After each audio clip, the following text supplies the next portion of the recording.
saying? But I know where I'm at right now. I'm in a place of preparation because God is teaching me, training me, and preparing me for what it is that I'm getting ready to walk into and possess.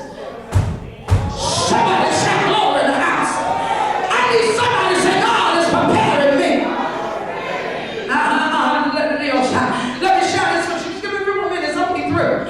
God always had a method of training the men and the women of God that he used. And he would take them to a desert place to train them.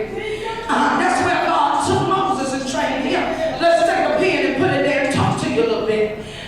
You know the story about Moses. And you know how Moses was the only Jewish boy that was left alive. All the rest of them were killed by King Pharaoh. You know the story. We'll go into all of that. And you know how he was raised in Pharaoh's house. And you know how when Moses got of age and he saw one of his kindred being mistreated, he got very angry and he killed an Egyptian soldier because he had mistreated one of the Jews. Well, when he killed him, he had to run for his life. Take somebody by and tell them God orchestrated it that way.